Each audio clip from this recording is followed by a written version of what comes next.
We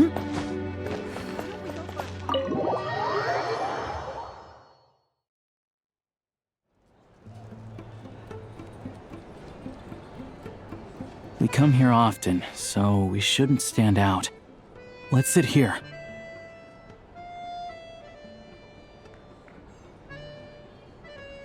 Now, it's up to Vodyanica. Let's see how the conversation goes.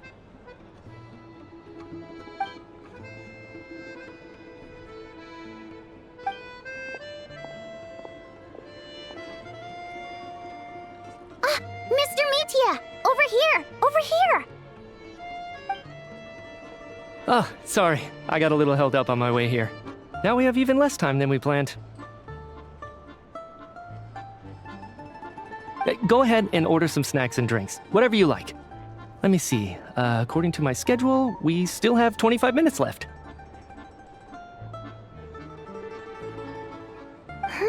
You're really pressed for time today, huh? I was imagining this would be a leisurely chat. If you'd prefer, we can always reschedule for another afternoon when you have more time. No need. Getting to meet the lead singer is a very precious opportunity for me. I'm not about to pass it up. I've already had to decline your invitation several times because our schedules rarely align. If I don't grab this chance while it's here, who knows when the next one will come around? Well, it's very kind of you to make time just for me. I'm not too sure, to be honest. But Snezhnaya is full of weird and wonderful things like that, so people tend not to bat an eye. The reason I invited you out for tea and a chat today was to get some feedback from a true fan of the theater. Well, I genuinely have nothing bad to say. No matter how many times I hear you sing, it never gets old. It always seems fresh and new somehow. Maybe it's because the more times I listen, the more details I notice. Or maybe you simply improve with every performance, delivering it better each time. Thank you! I'm delighted to hear that! Could you give me any specific examples? Oh, yeah. The piece you sang today, for example. Beneath the Frozen River?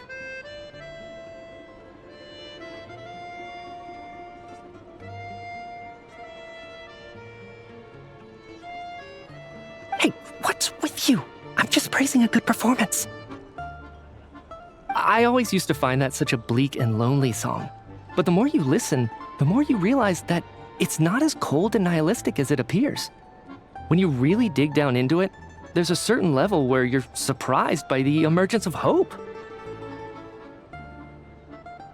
Wow, I'm impressed. I didn't expect you to pick up on that. Actually, I only tried out that angle after talking with a composer.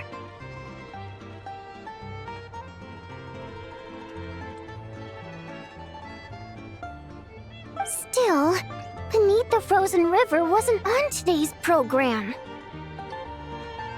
Oh, really? But it's a classic. You sing it every time. Almost every time. Oh, well then. Let me say a few words about that other all-time classic, Flying in the Wind from the Mountain Sparrow. I didn't sing that one today either. My voice wasn't quite up to it, so I switched it out at the last minute. Oh, but,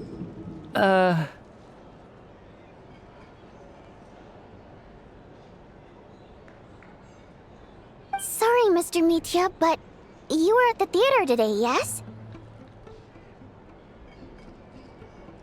Of course I was. Remember? I said hello to all the troupe members before the show started. You, Odette, and the others. So, what did Odette sing today?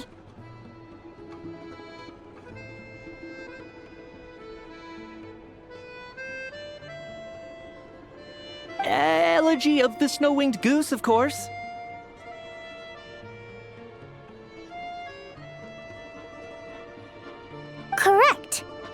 I see.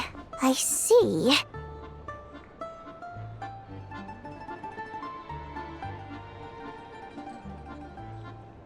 You find my singing boring, don't you? That's why you don't remember a single song. Looks like I'll need to cut a few from the program next time. No, that's not it. I swear. All right. I'll be straight with you. I'm sorry. My mind was wandering as you took the stage today. I enjoy watching your shows because the exquisite performances stimulate the mind. It always sparks some inspiration for my research. So, whenever I get stuck at work, I come to the theater for a change of pace.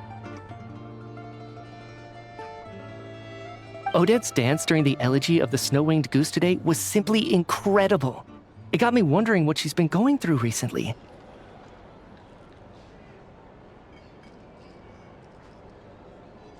That look of sheer defiance in the face of utter tragedy? It was so inspiring. I started scribbling in my notebook right away.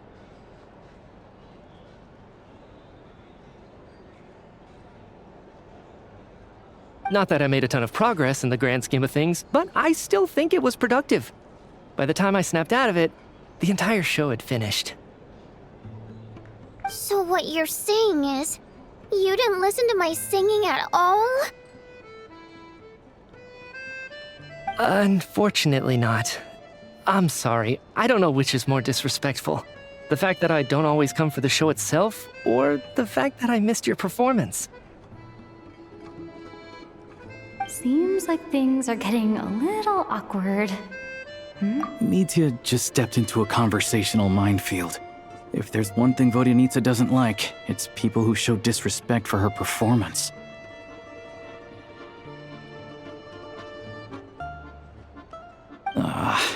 This meeting was so hard to set up. Don't tell me it's already falling apart.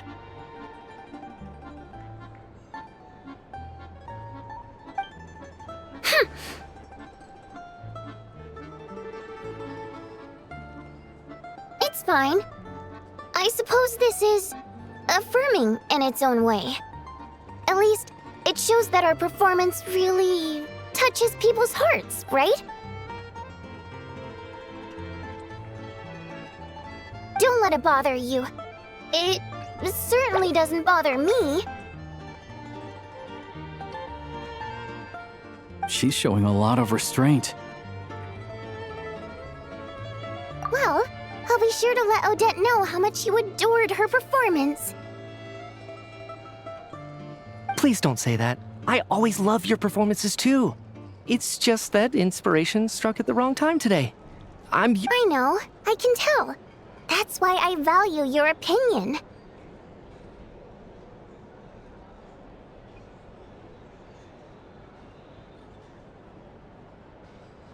I'm sure some people can't stand it when others praise their coworkers right to their face, but not me. No, sir. Fair enough. I still feel kinda bad though. But you know what I really can't stand? People who only show up to the theater to pretend that they're cultured. Makes me sick to my stomach. Oh yeah, 100%. There are too many of those people around. By the time they're walking out the door, they've forgotten all about the show. What's wrong? You look furious. I don't know if you've heard about the boss of the Eastborough manufacturing plant. He isn't even a theater investor, but he always demands the same privileges as actual investors. Box tickets only, premium drinks, even the right to request specific songs. Well played, Vodyanitsa. Seems like she's harnessing her rage to steer the conversation back on track.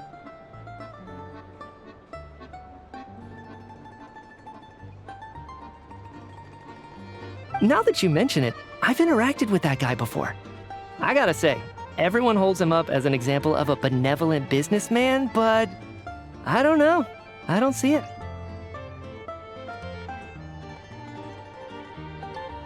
Yeah, he couldn't care less cares about what's happening on stage? He's just there to flaunt his social status. I hate that I have to prepare programs for guys like that. What's the big deal with that factory he runs anyway? I asked around a bit and heard some pretty shocking stories. Sounds like he's just another greedy capitalist. Oh, really? Yep, the things people are saying are pretty damning. Low wages, insanely long working hours, equipment running around the clock. And as if that's not bad enough, he also strictly forbids his employees from giving any kind of interview. Project Snezhnaya has now been extended so many times, we're at the point where crystal rations for the common folk are barely enough to survive on. Yet he even wants to get his greedy hands on them just to boost his own profits. If the rumors are true, he's in serious violation of the law.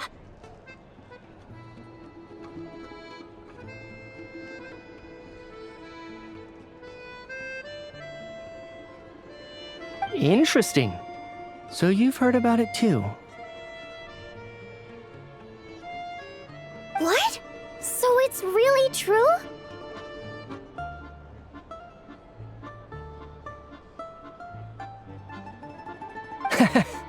Who knows? I've only heard the same rumors you have. But there's no smoke without fire.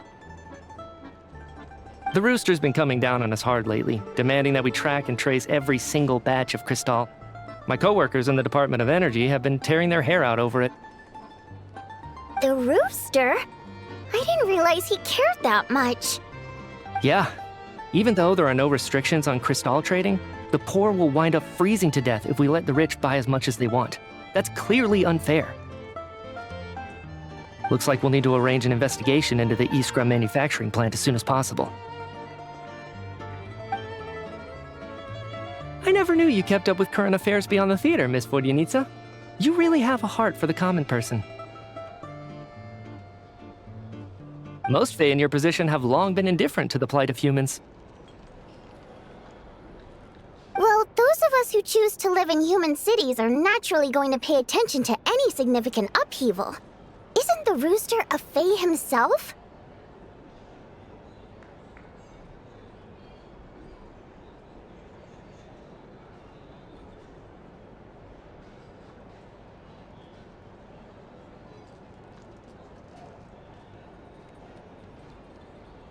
I'm just surprised to learn that even someone with as much experience as him is getting so stressed out over Project Snezhnaya. What is the end goal of this project anyway? This is it. We're finally going there.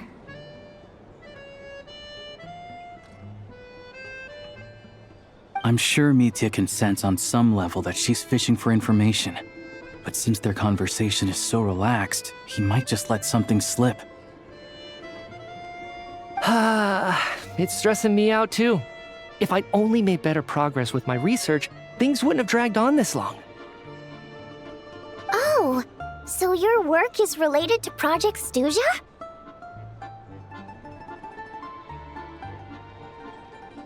That's right. The Armory Palace needs a brand new energy source. Not the power of the Light Realm and not elemental energy.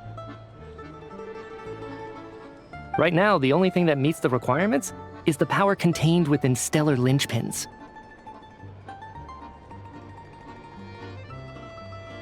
But harnessing that power is costly.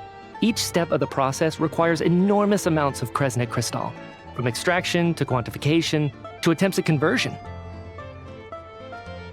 Progress has been painfully slow, and the team is getting burned out as time goes by.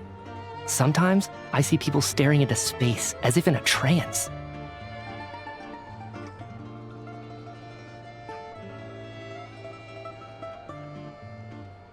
Could it be that this new energy source has side effects? No, it doesn't affect us, because the energy is used for...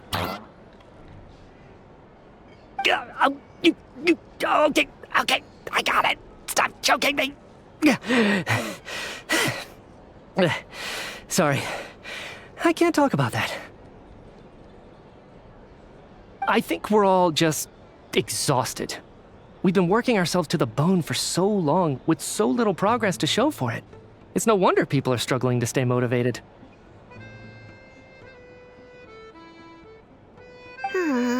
Seems like I owe you an apology. I shouldn't have gotten so mad at you for not paying attention during the show.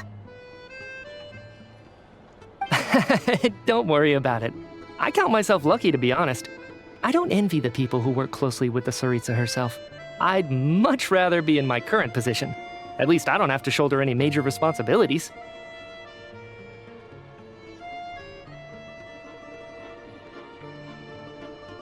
So they're trying to develop a completely new kind of energy. Yeah, censored by a scarf. Who would have thought? Oh, dear. It looks like my time is up. I'm afraid I have to leave. I'm so sorry. We ended up barely talking about the theater. That's okay. It was a pleasure chatting with you, really. Let's make up for it next time. Yeah, hopefully once the work pressure eases up a little, I'll be able to focus more on the performance, and then we'll have more to discuss.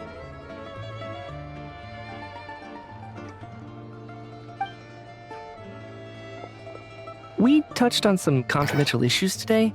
I'd be grateful if you could keep it between us.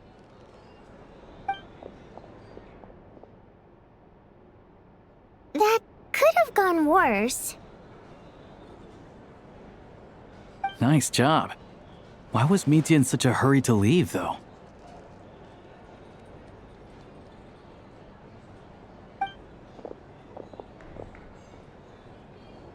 Sorry, routine inspection.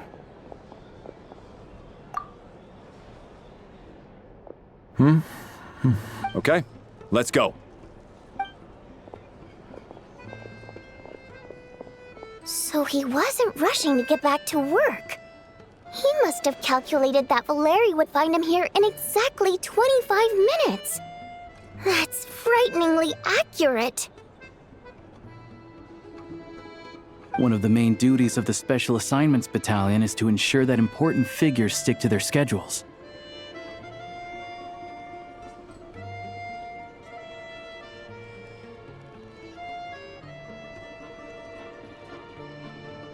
All right, time for us to get going too. Excuse me, check please. We'll settle our check too, then. Oh, hello there. Mr. Mitya paid the check before leaving.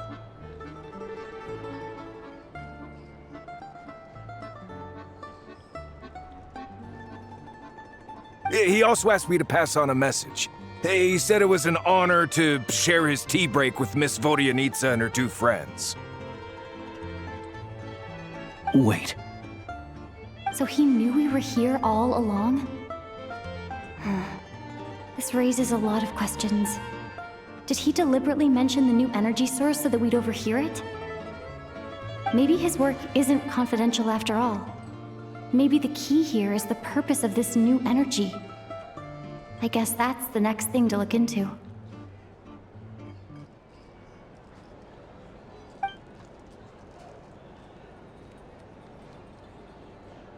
Vodyanitsa and Alosha have both left.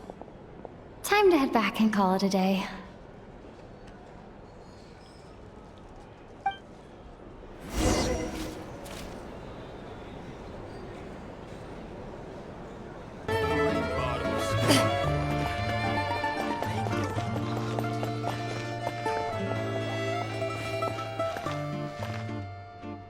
You're back! Here pretty early today.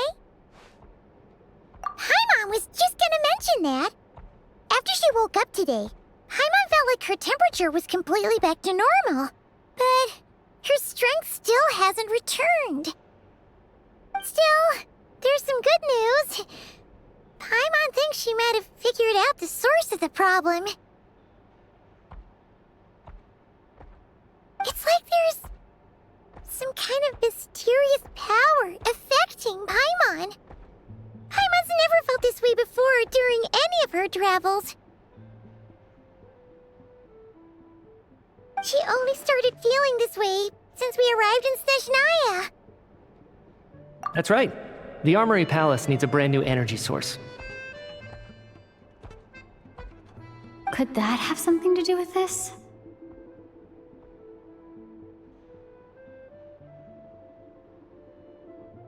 What is it? You're making that face again. You know, the one you get whenever you have a light bulb moment?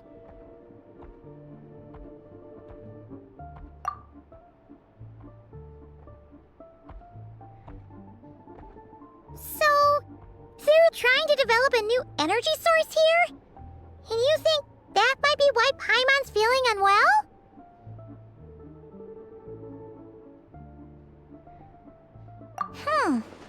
Well, Mitya denied that the energy they're researching has any side effects. Although, he did say that people working on the project have been having issues with their concentration and short-term memory.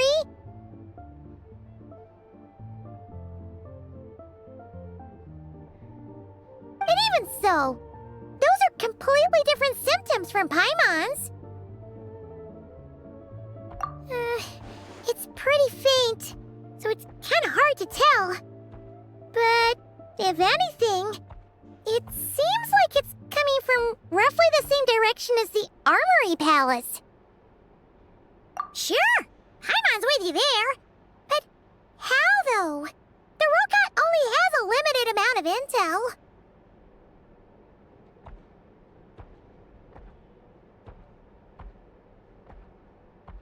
Oh, great point! They argue about Project Stuzha every day. If we could sit in on one of their sessions, we might pick up some new leads. Good idea! Oh yeah, while you were out, Paimon tried all the yummiest looking desserts in the Potvoria restaurant.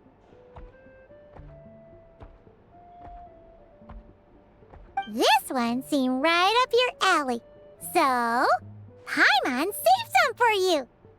Come try it once you finish writing your letter.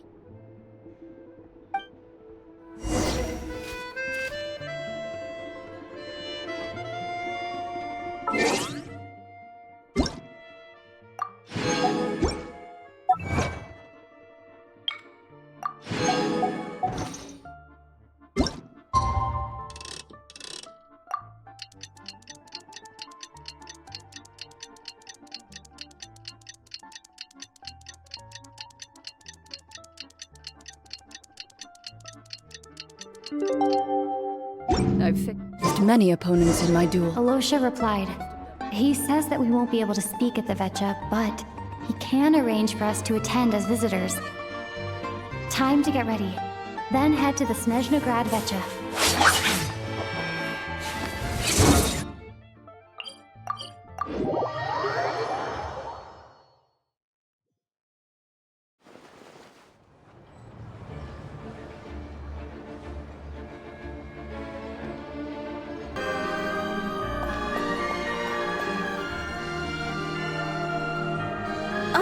Miss Vodyanitsa, prima donna of the Korolievsky troupe. What a surprise meeting you here. Will you be sitting in on a session of the Vetcha? Sorry, I'm not taking interviews today. Oh good, you're here. The session's about to begin. Let's get inside. Please wait, Miss Vodyanitsa. Could you introduce me to your new friend?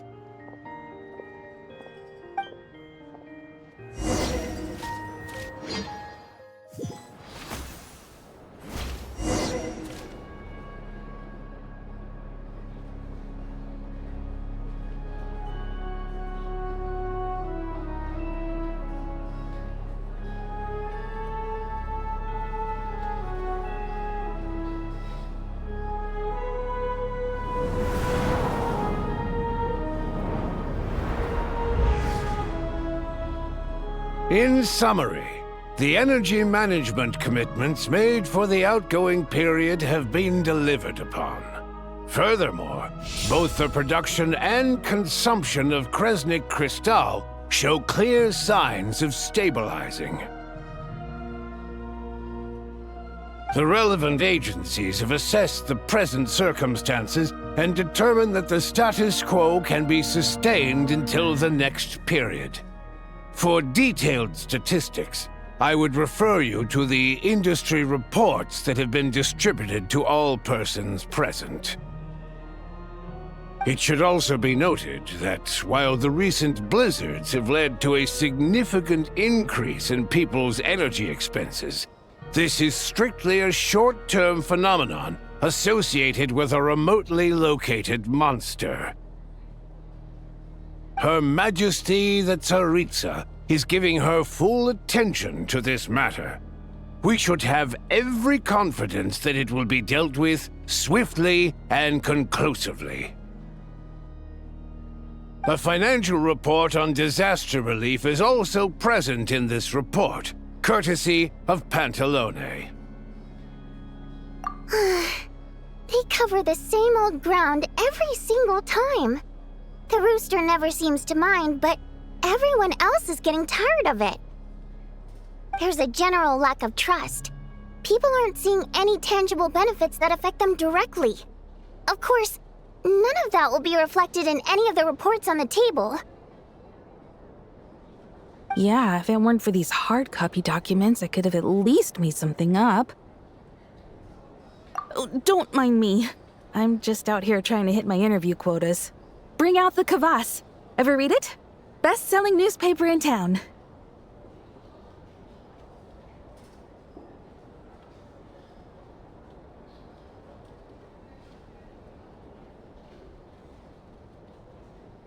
If I remember correctly, you guys don't even have a sales permit.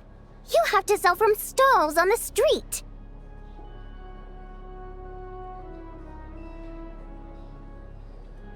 Okay then, best-selling street stall newspaper in town. Still counts. Order!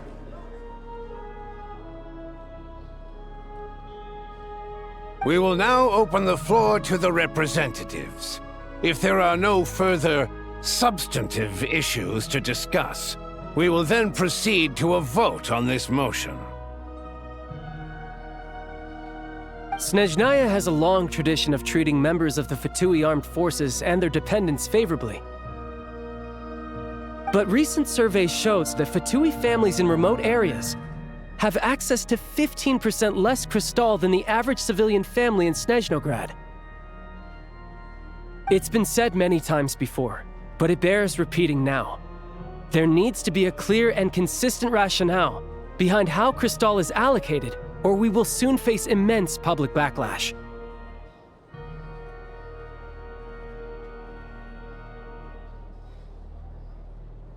Perhaps you wouldn't need to keep repeating yourself if you would hear me out for once. I say again, true consistency exists only in principle. In the real world, fairness is relative. You appear to treat resource allocation as a simple function of production and population. So what about when the equipment used in production breaks down? Have you factored that into your equation? And do you even know how long it's been since Snezhnaya last conducted a census?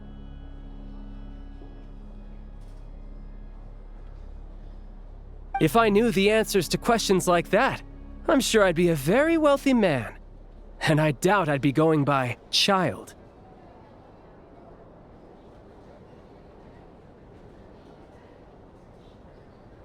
I'd like to bring the focus back to the specific issue I raised. Or do you wish to deny that favorable treatment for Fatui dependents is our long-standing policy? It's easy to be a critic when there's no accountability. That seems to be a running theme in the anti-Project Stuzha cohort.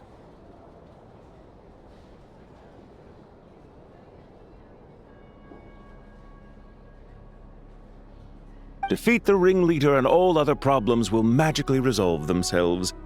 That's what they seem to think. But in case you aren't aware, not one jot in my report would change whether Project Stuzha continues or not.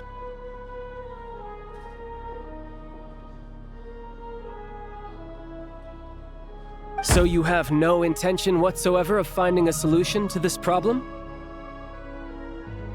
On the contrary, I'm the only one here who ever brings solutions. Child opened by speaking up for the armed forces. Regrator struck back with style and a war of words ensued. Our reporter was live on the scene to get the people have spoken.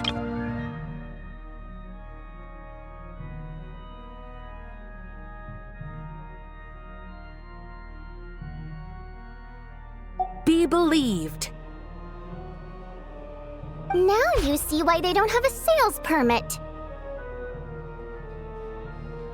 However this reporter wants to spin things, I haven't forgotten that Tartaglia was representing the Northland Bank when we first met in Liyue.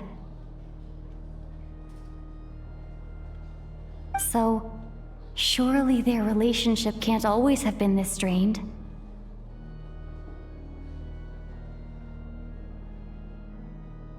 You two are getting off topic. Let's focus on what the data is saying. Mr. Pantalone, may I speak on your behalf? Oh, please do. I'm more than happy to save my breath. Crystal distribution policy undergoes modifications with each new period. The ultimate goal being to find the most reasonable method of allocation, which I believe is what Mr. Tartaglia also seeks. But I fear many may have been misled on this topic by extremist activists. To clarify, Project Stezhnaya is not the root cause of the problem. It is merely a framework for resource distribution. The most recent reports all point to Snezhnaya's resilience and adaptability during this period of fine-tuning, and give clear indications that a distribution framework is improving with each iteration. To make drastic adjustments without first considering the risks would likely do more harm than good. It would be a waste of the hard-won experience we've gained to date. Renowned scholar of finance, Arapov spoke up to clarify the fiscal logic, clearly alluding to social organizations like the Rokot in his words. With the notorious Lelek still active to this day, should the Rokot be held responsible? No, there is someone else to blame.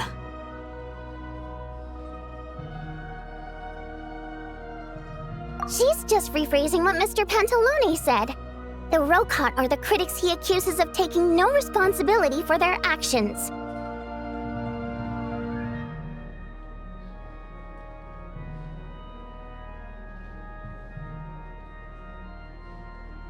As for Lilac, you won't have heard of him yet. He's currently the most famous member of the Rokot. Well, more like infamous. Ending Project Stezhnaya has become an obsession for him.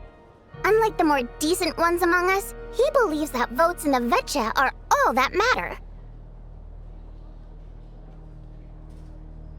So whether it's threats, coercion, or bribery, he'll use whatever means necessary to get people to change their vote. And since we're already on the subject, what do you think of Lelek's methods? Are you for or against?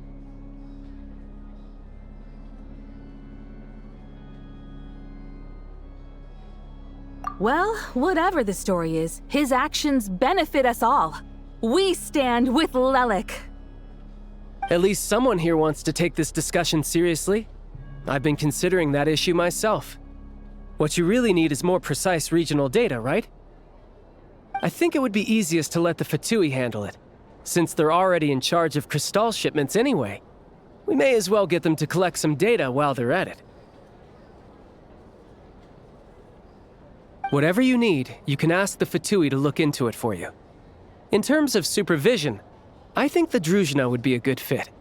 I had hoped to discuss this with Miss Vesna, but sadly, she's not present. I will be happy to take a note of your suggestions and present them to Commander Vesna for a decision upon her return. The Commander has always taken a keen interest in Project Stezhnaya. However, given the Druzhna's demanding workload, I'm afraid it may prove difficult for them to provide any practical support. Let us refrain from jumping to conclusions until a concrete and actionable plan is in place. My apologies, Lord Rooster. There are numerous issues to address here, including manpower, time sensitivity, and reporting lines. Nevertheless, I support drafting a proposal. Follow the usual procedure, and it can be raised as a new motion for all parties to evaluate at the appropriate time. In that case, I'd like to share one thought before the proposal is drafted. The issue of time sensitivity was raised just now, which I presume relates to the official reports.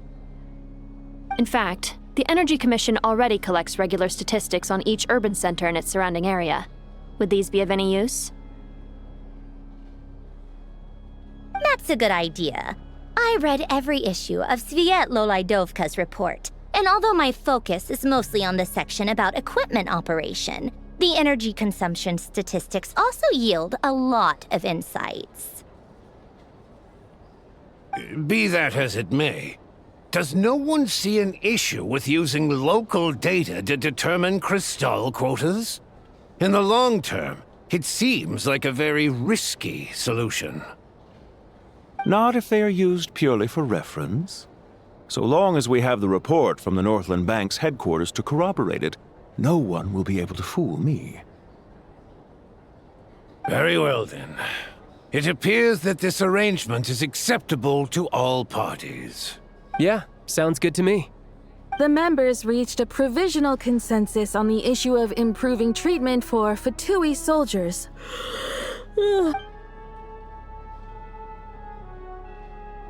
Today, the prima donna of the Korailievsky troupe attended a session of the Snezhnograd Vecha in the company of a most Write anything like that again, and I'm revoking your permission to interview the troupe. Got it?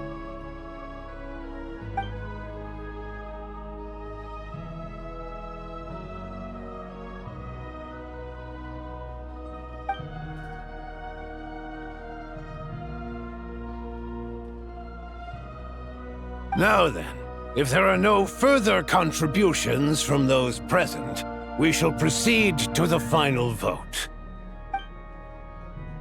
Hey, check it out! What made him vote against? Why now?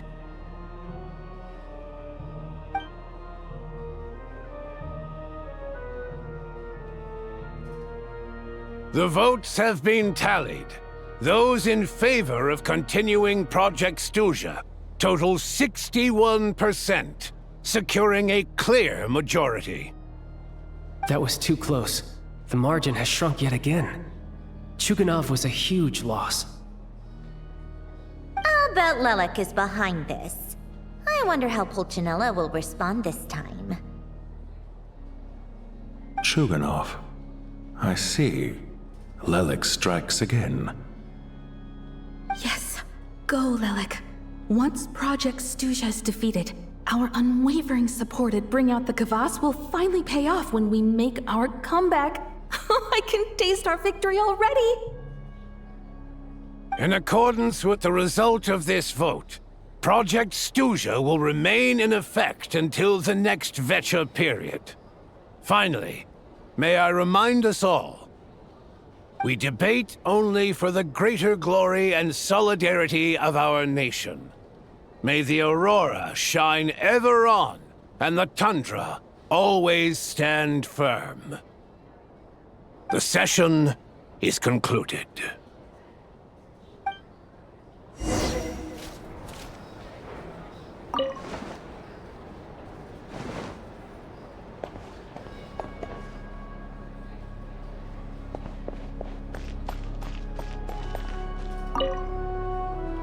I have to say, I really wasn't expecting Chuganov to vote against Project Stuzha. Well, in principle, Snezhnaya's business and political elites ought to be the ones least likely to oppose it.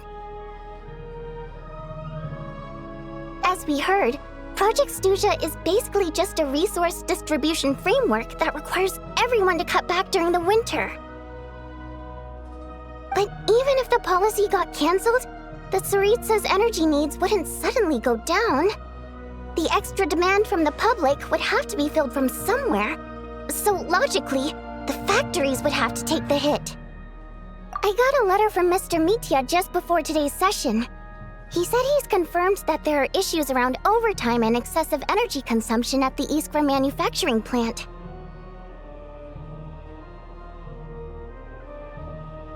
In a situation like this, once the Rooster receives the report, he'll order the factory to halt production and submit to an investigation before issuing a penalty. But that's a week-long process, and thus didn't make it onto the Vetcha agenda this time.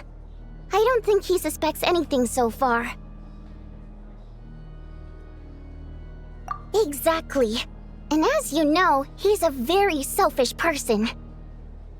I was originally gonna try and flip him after he received notice of the official sanctions. My plan was to convince him that the whole thing was completely unfair.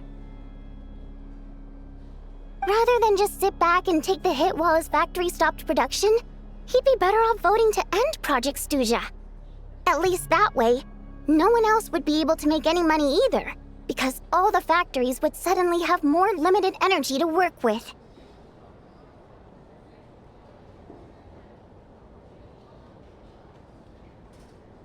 But now, he's already voted against it, which means someone must have used more forceful means to change his vote, just like with everyone else who flipped. Yeah, no one knows why Lilac is so obsessed with ending Project Stuzha, but by the looks of it, he's inching closer and closer to success.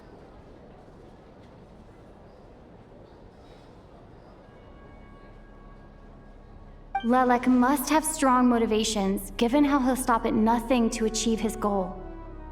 Maybe he knows the full truth of Project Stuzha. Maybe my next step should be to focus on him. Oh, right. What are your plans for the rest of the day? Shall we head out? Hey, comrade. I noticed you were here during the debate. I didn't take you for a political enthusiast. Greetings, Harbingers. I just happened to have some free time today, and my new friend here thought it might be fun to check out the Vetcha. Ah, Odette must have introduced you. Looks like you two are getting along pretty well. I'll leave you to catch up. I should head back to the troop. Sure.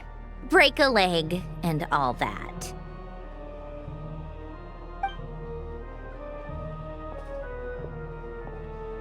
Thought it might be fun to check out the Vetcha, did you? Things are never that simple with you, Traveler. There's no way you're here for kicks and giggles. Tell me I'm wrong. Oh, yeah. To some, he's a captivating enigma. To others, he's the bane of their existence. No one ever thought that some anonymous nobody from the Rokot could cause such a stir. Huh? You want to look into Lelik? Then I'm sure his days of anonymity are numbered. What do you think, Sandrone? Fine by me, I guess. If the Traveler actually manages to expose Lelik, it'll be doing Pulcinella a favor.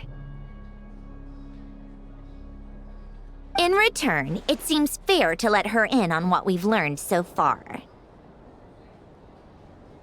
My thoughts exactly. Sharing is caring, after all. Head back to Glupov and grab the files on Lelik. It's easier to just pull the records than go through the rigmarole of getting the Traveler a visitor's permit. As you command, child, sir. In that case, since we're going to be waiting anyway, I'll have someone brew a pot of black tea.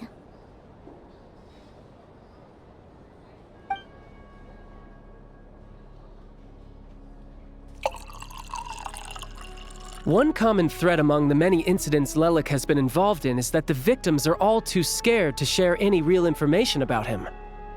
Clearly, he must have threatened them in some way.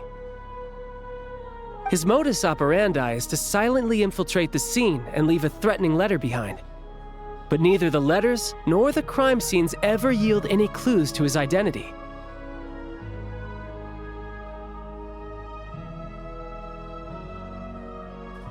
So all these files have to offer are short statements by the people affected.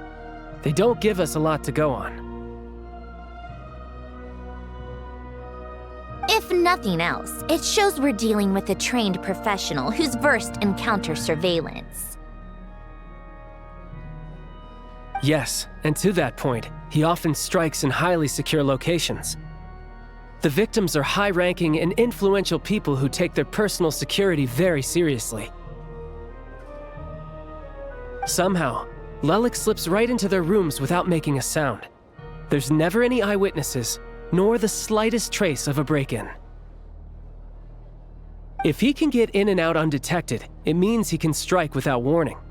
Not that that's ever happened so far, but the thought is enough to scare these people sleepless. It's hard to believe that a human being could pull this off flawlessly every time, so they switched the focus of the investigation to Faye.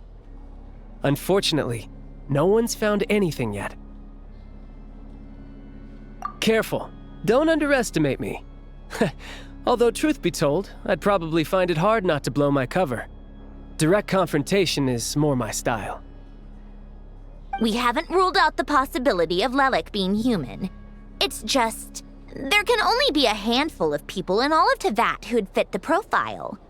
Faye, on the other hand, plenty would have the ability, but few would have the motive. No, not as strong as me. You'll never find the culprit with criteria like that. Let's go with a little weak. There's no denying that Master is strong, but meticulous. We can only hope. She's just trying to find a reference point. Stop getting fixated on who's stronger than who. But that's the most important thing. In my opinion, anyway.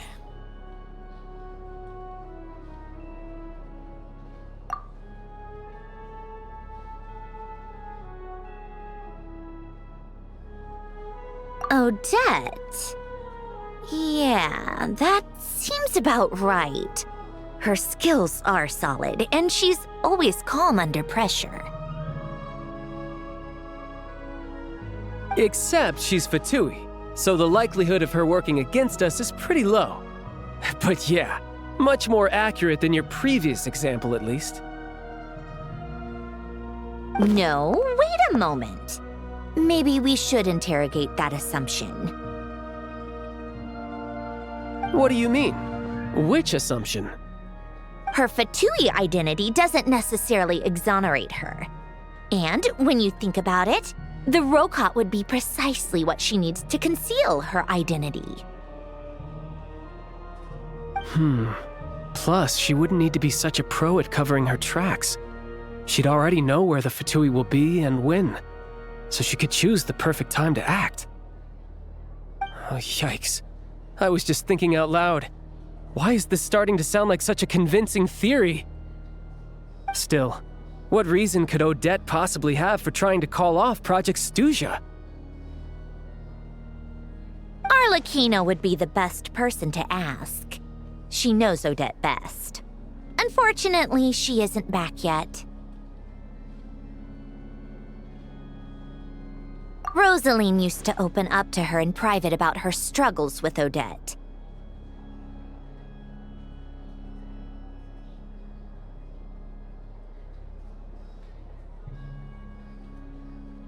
As I'm sure you can imagine, Arlecchino is quite a lot better with children than Rosaline was. She gave her some tips on how to handle the situation, and Rosaline managed to reach a settlement with Odette before leaving. So I suppose there were at least no lifelong regrets left behind. Beyond that, I don't know the details about that side of things. But I do know that Odette definitely has a motive to hold a grudge against Project Snezhnaya.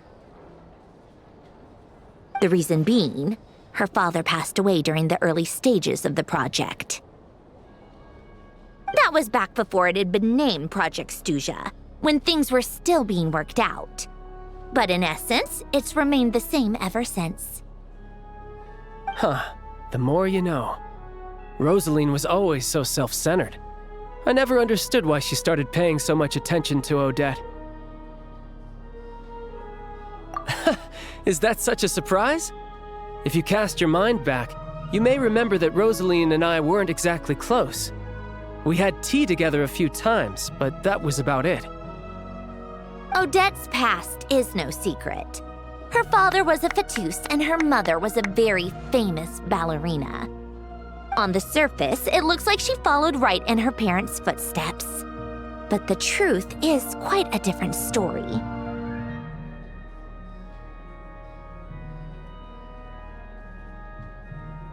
After her father passed away on a mission, her mother was overcome with grief.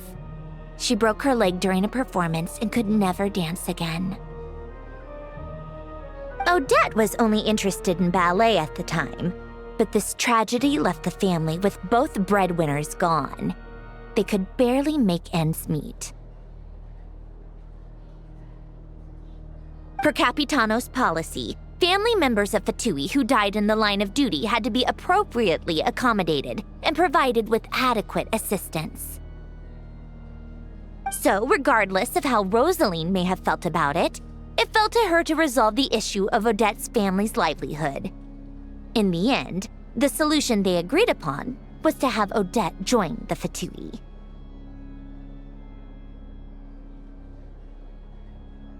Right, because the alternative would have been a one-off compensation payment, I guess. In that sense, joining up was definitely the better option.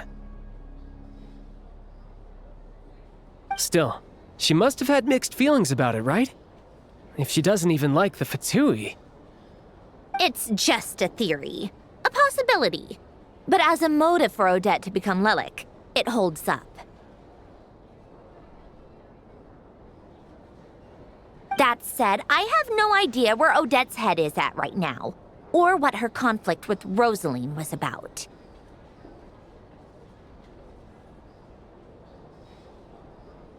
Plenty of people were on bad terms with Rosaline. I have no intention of trying to figure it all out. Yes, but there's not much point in discussing that now. Yeah, back to Lelik. Since our investigations so far have turned up next to nothing, we've got nothing to lose by trying a new angle. Funnily enough, Tonya and I had actually made plans to go to the theater tomorrow to watch Odette's rehearsal. Unfortunately, thanks to this Lelik situation, I'll be stuck working overtime again. Which means you can go in my place. No point wasting the ticket. Plus, you'll get to meet Tonya. Spirit Seeker. Quite the classic ballet. It was passed down through Odette's mother's family for generations, though it hasn't been performed in years. But Odette's been practicing it diligently, and it's finally ready for a return to the stage. Excitement is through the roof. Tickets for the official performance sold out long ago.